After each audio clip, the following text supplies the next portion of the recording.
Assalamualaikum warahmatullahi wabarakatuh. Bertemu lagi bersama Bu Imas di pembelajaran PAI kelas 8 Dunas. Anak-anakku yang soleh dan solehah, bagaimana kabar kalian hari ini? Semoga kalian semua dalam keadaan sehat walafiat. Materi kali ini tentang pertumbuhan ilmu pengetahuan pada masa Bani Umayyah. Tujuan pembelajaran. Setelah mengikuti pembelajaran, peserta didik diharapkan mampu 1. Menjelaskan sejarah ilmu pengetahuan pada masa Bani Umayyah dengan benar. 2. Menjelaskan ilmu pengetahuan yang berkembang pada masa Bani Umayyah dengan benar. 3. Menyebutkan tokoh ilmuwan muslim dan peranannya pada masa Bani Umayyah dengan tepat. 4. Menyebutkan faktor penyebab runtuhnya Bani Umayyah dengan tepat. Sejarah Bani Umayyah.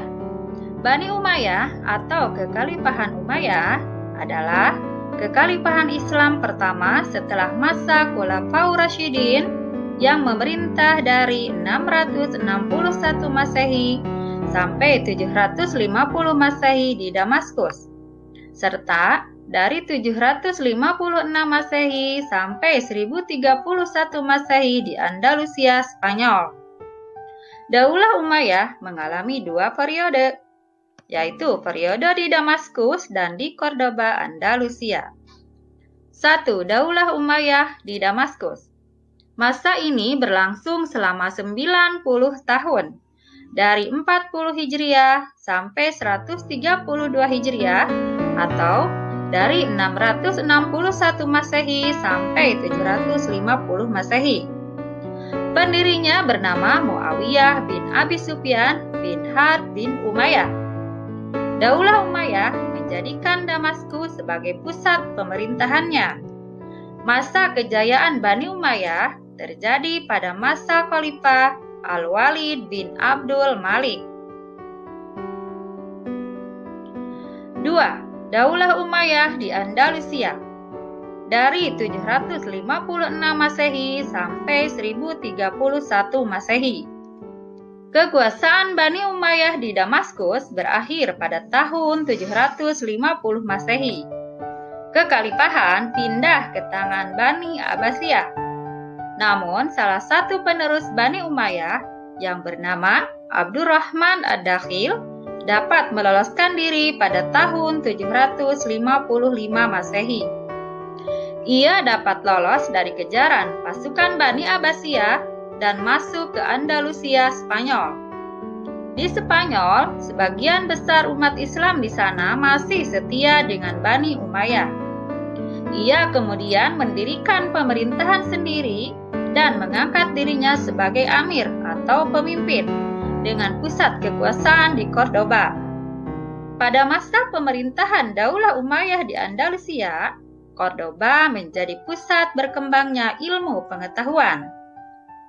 Pesatnya perkembangan ilmu pengetahuan terjadi pada masa pemerintahan Abdurrahman An-Nasir dan Hakam Al-Muntasir.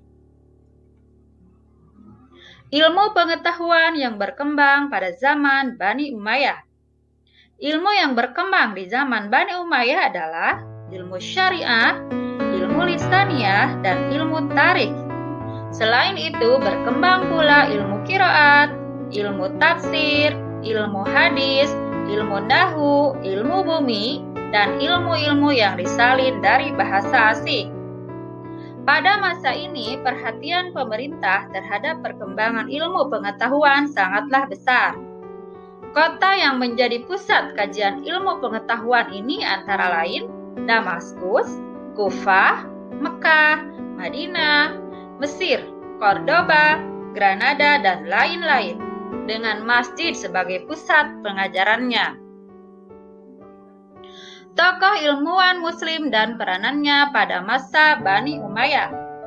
Pada masa pemerintahan Bani Umayyah, ilmu pengetahuan mengalami kemajuan yang sangat berarti dan dikelompokkan dalam ilmu kimia, kedokteran, sejarah, bahasa, dan sastra.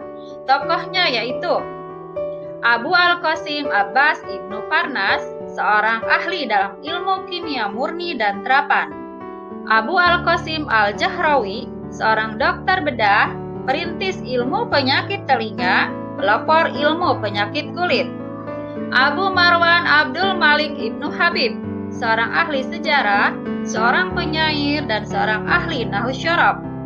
Hayyan Ibnu Khalaf Ibnu Hayyan, seorang ahli sejarah dan juga sastra. Abu Ubaidah Muslim Ibnu Ubaidah Al-Bala, seorang astrolog, ahli hitung, ahli gerakan bintang-bintang. Muhammad Ibnu Musa Al-Roji, Abu Bakar Muhammad Ibnu Umar, seorang ahli sejarah. Ahmad Ibnu Iyas Al-Qurtubi, seorang ahli dalam bidang kedokteran. Kemajuan dalam ilmu hadis.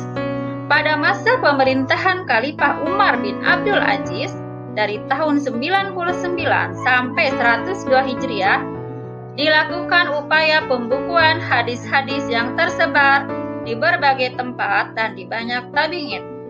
Untuk mewujudkan keinginan tersebut, Khalifah memberikan kepercayaan kepada Ibnu Hazm untuk mengumpulkan dan membukukan hadis untuk disebarkan kepada masyarakat Islam.